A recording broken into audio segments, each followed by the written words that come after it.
আসসালামু আলাইকুম। এখন শুনবেন সংবাদ শিরোনাম। খুলনায় নতুন কারাগার নির্মাণে ব্যাপক অনিয়মের অভিযোগ। শেখ পরিবার খ্যাত হেলাল জুয়েলের নিয়ন্ত্রণে ছিল গণপূর্তের টেন্ডার। দ্বিগুণ হয়ে ব্যয় দাঁড়ায় 288 কোটি। দীর্ঘদিন ধরে বেহাল টাঙ্গাইলের নাগরপুর চৌহালি সড়ক। আইনি জটিলতায় ঝুলে আছে সংস্কার কাজ, চরম ভোগান্তি। বকেয়া পরিশোধের দাবিতে রূপগঞ্জ স্টিল মিলের শ্রমিকদের ঢাকা সিলেট মহাসড়ক অবরোধ। 1.5 ঘণ্টা যান চলাচল বন্ধ থাকায় ভোগান্তি।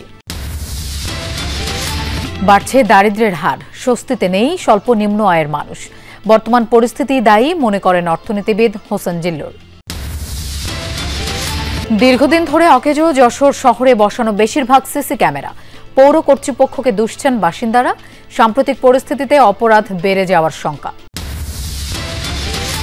রাজবাড়ীতে চলছে মুড়ি কাটা পেঁয়াজের আবাদ। ফলন উঠবে জানুয়ারিতে। মৌসুমে প্রতিমন 2000 টাকা নির্ধারণের দাবি। আসসালামু আলাইকুম। এতক্ষণ দেখছিলেন সংবাদ শিরোনাম, এখন দেখবেন বিস্তারিত। খুলনার নতুন জেলা কারাগার নির্মাণ প্রকল্প অনুমোদন পায় 2011 সালে। গত 13 বছরে 5 বার মেয়াদ বাড়িয়ে প্রকল্পের কাজ শেষ দেখানো হয়েছে গত বছরের জুনে। তবে বাস্তবে কাজ চলছে এখনো। এটি এখন নিরাপত্তার প্রতীক নয়, দুর্নীতির কেন্দ্রবিন্দু হিসেবেই আলোচনায়।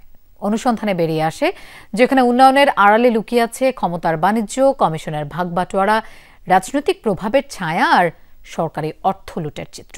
খুলনার চক আসানখালী এলাকা 30 একর জমির উপর গড়ে উঠেছে জেলা কারাগার। নির্মাণ ব্যয় 288 কোটি টাকা। কারাগার নির্মাণের প্রকল্পটি একনেকে অনুমোদন পায় 2011 সালে। সে সময় বরাদ্দ নির্ধারণ করা হয়েছিল 144 কোটি টাকা। এরপর গত 13 বছরে 5 বার মেয়াদ বৃদ্ধি করা হয়েছে। সেই সাথে বেড়েছে নির্মাণ ব্যয়। কাগজে কলমে প্রকল্পের কাজ শেষ দেখানো হয় গত বছরের জুন মাসে, কিন্তু সরজমিনে দেখা যায় এখনো কাজ চলমান। কেন এতবার বাড়ল প্রকল্পের মেয়াদ? নির্মাণ ব্যয় বা দ্বিগুণ হলো কোন হিসেবে? প্রশ্নের উত্তর খুঁজতে গিয়ে জানা গেল গণপূর্ত বিভাগের অধীনে ভূমি উন্নয়ন ও অবকাঠামো নির্মাণ খাতের 39টি টেন্ডার শতভাগ নিয়ন্ত্রণে ছিল খুলনার শেখ পরিবার খ্যাত সাবেক প্রধানমন্ত্রী শেখ হাসিনার 4 চাচাতো ভাই শেখ হেলাল উদ্দিন, শেখ সালাউদ্দিন জুয়েল, শেখ সোহেল ও শেখ রুবেলের। 10% অগ্রিম টাকা নিয়ে তারা বুঝিয়ে দিত কাজ। টাঙ্গাইলের নাগরপুর চৌহালি উপজেলার একমাত্র সংযোগ সড়কটি বেহাল, তাই চরম ভোগান্তিতে পড়েছে সাধারণ মানুষ। দীর্ঘদিন সড়কের সংস্কার কাজ বন্ধ থাকায় যানবাহন চলাচল করছে ঝুঁকি নিয়ে। মাঝে মধ্যেই ঘটছে ছোটখাটো দুর্ঘটনা। এলজিডির কর্মকর্তারা বলছেন ঠিকাদার প্রতিষ্ঠান মামলায় যাওয়ায় বন্ধ রয়েছে কাজ। বর্ষা মৌসুম শেষ হয়েছে বেশ আগেই, তবে এখনো রয়ে গেছে দুর্ভোগের চিহ্ন।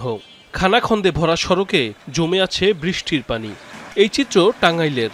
নাগরপুর থেকে গয়হাটা ইউনিয়ন হয়ে চৌহালি পর্যন্ত প্রায় 10 কিলোমিটার সড়কটি 2 উপজেলার যাতায়াতের একমাত্র পথ, যার বেশিরভাগ অংশেই ছোট বড় গর্ত আর ভাঙাচোরা।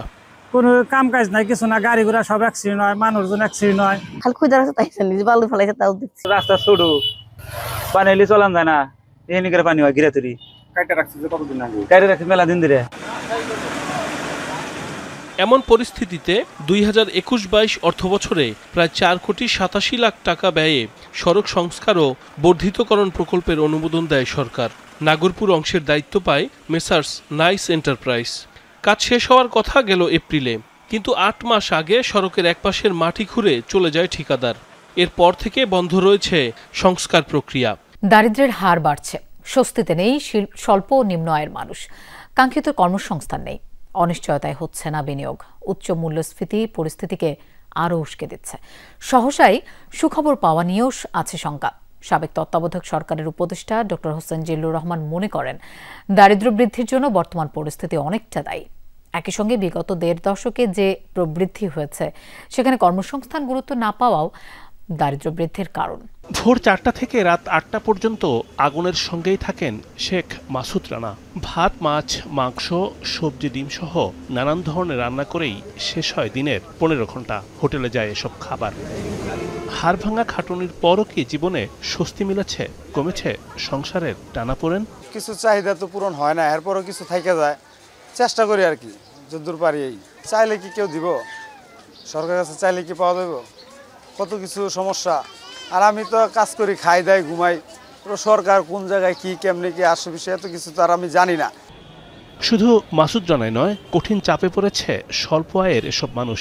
একদিকে কর্মসংস্থান সংকুচিত হয়েছে, অন্যদিকে কাজ মিললেও পাওয়া যাচ্ছে না কাঙ্ক্ষিত পারিশ্রমিক। 4 মাস ধরে বেতন বাকি নারায়ণগঞ্জ রূপগঞ্জের স্টিল মিলের শ্রমিকদের। প্রতিবাদে সড়ক বিক্ষোভ করেন তারা। এতে প্রায় 1.5 ঘন্টা বন্ধ থাকে ঢাকা সিলেট মহাসড়কের যান চলাচল। দুপুরে উপজেলার premier steel and rolling mill PSRM এর সামনে বিক্ষোভ শুরু হয়। এ সময় শ্রমিকরা কারখানাটির ভেতরেও ভাঙচুর চালায়। ব্যাপক ভোগান্তিতে পড়েন ঢাকা সিলেট মহাসড়কে চলাচলকারী দূরপাল্লার যাত্রীরা। পুলিশ ও স্থানীয় রাজনৈতিক নেতাদের আশ্বাসে বিকেল 3:30টার দিকে শ্রমিকরা সড়ক থেকে সরে গেলে যোগাযোগ স্বাভাবিক হয়। শ্রমিকদের দাবি 4 মাস ধরে বেতন আটকে রেখেছে স্টিল মিল কর্তৃপক্ষ। ফলে মানবেতর জীবনযাপনে বাধ্য হচ্ছেন তারা। মালিকপক্ষ আশ্বাস দিলেও দ্রুত বেতন দেয়া না হলে বৃহত্তর কর্মসূচির দিকে যাবেন বলে হুঁশিয়ারি দেয় আন্দোলনরত শ্রমিকরা। বিগত 4 মাস থেকে আমাকে বেতন দিচ্ছে না। কোম্পানি আমাকে বলে যে তারিখ দিচ্ছে, ওই তারিখে দিবে। কোম্পানি কিন্তু আমাদের সাথে দেখাও করতেছে না, আমাদের টাকাও দিচ্ছে না। এর ভিতরে আমরা শোনা যায় কোম্পানি থেকে যে আমাদের 20 দিনের টাকা দিয়ে আমাদের সবাইকে বিদায় করে দিতে হবে। এটা কখনো গ্রহণযোগ্য হইতে পারে না। আমাদের আন্দোলন এটা চলমান থাকবে যতক্ষণ পর্যন্ত আমাদের টাকা না দিবে। রাজশাহী সিটি কর্পোরেশনের দৈনিক ভিত্তিক শ্রমিকরা মজুরি বৃদ্ধির দাবিতে বিক্ষোভ করেছেন। এ সময় নগর ভবনের 2টি ফটকে তালা ঝুলিয়ে দেন তারা। কিছুক্ষণের জন্য বন্ধ করে দেয়া হয় বিদ্যুৎ সরবরাহ। বেলা 11:30টার দিকে নগর ভবনের সামনে অবস্থান নিয়ে বিক্ষোভ শুরু করেন দৈনিক মজুরি ভিত্তিক শ্রমিকরা। আন্দোলনকারীরা বলেন, বর্তমানে তাদের দৈনিক মজুরি 484 টাকা, যা দিয়ে সংসার চালাতে হিমশিম অবস্থা। অথচ রাজশাহী বিশ্ববিদ্যালয়ের দৈনিক মজুরি ভিত্তিক শ্রমিকরা মজুরি পান 750 টাকা। দীর্ঘদিন ধরে মজুরি বৃদ্ধির দাবি জানানো হলেও সিটি কর্পোরেশন কর্তৃপক্ষ টালবাহানা করছে বলে অভিযোগ বিক্ষোভকারীদের। বলেন, 30টি ওয়ার্ডের অন্তত 2500 শ্রমিক মানবেতর জীবনযাপন করছে। অবিলম্বে ন্যায্য মজুরি নিশ্চিত না হলে কঠোর আন্দোলনেরও হুঁশিয়ারি দেন তারা।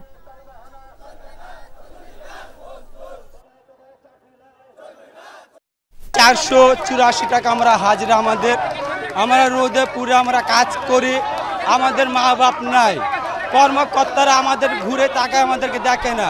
নিত্য প্রয়োজনীয় যে এখন জিনিসপাতির দাম বৃদ্ধি পেয়েছে, সেই ক্ষেত্রে আমাদের বেতন একদম নিম্ন। 700-800 টাকা কেজি মাংস সপ্তাহে তো আমরা একদিনও খেতে পারি না, মাসে হয়তো একদিন, তারপরেও শর্ট পড়ে যায়। অপরাধ প্রবণতা কমাতে 2017 সালে যশোর শহরের বিভিন্ন স্থানে স্থাপন করা হয় 130টি সিসি ক্যামেরা। নজরদারির অভাবে 1.5 বছরের মাথায় বেশিরভাগই হয়ে যায় অকেজো। এরপর থেকে এখনও একই অবস্থায় পড়ে আছে ক্যামেরাগুলো। কোনো ব্যবস্থাই নেয়নি কর্তৃপক্ষ। সাম্প্রতিক পরিস্থিতি বিবেচনায় নানা অপরাধমূলক কর্মকাণ্ড বেড়ে যেতে পারে বলে আশঙ্কা করছেন স্থানীয়রা। যশোর শহরের সিভিল কোর্ট মোড়ে মানুষের ভিড় আর যানবাহনের চাপ। নাগরিকদের নিরাপত্তা নিশ্চিতে বসানো আছে সিসি ক্যামেরার জাল, কিন্তু বেশিরভাগই নাম কাওয়াস্তে, বহুদিন ধরেই নষ্ট। তাই বলা যায় চোখ আছে অথচ দৃষ্টি নেই। 2017 সালে শহরের গুরুত্বপূর্ণ মোড়গুলোতে বসানো হয় 130টি সিসি ক্যামেরা। তবে প্রয়োজনীয় রক্ষণাবেক্ষণের অভাবে বছর দেড়েকের মধ্যেই অকেজো হয়ে পড়ে বেশিরভাগ। এরপর থেকেই কোনোটির সংযোগ তার ছেঁড়া, কোনোটি আবার ঢেকে গেছে ডালপালা কিংবা বৈদ্যুতিক খুঁটির আড়ালে।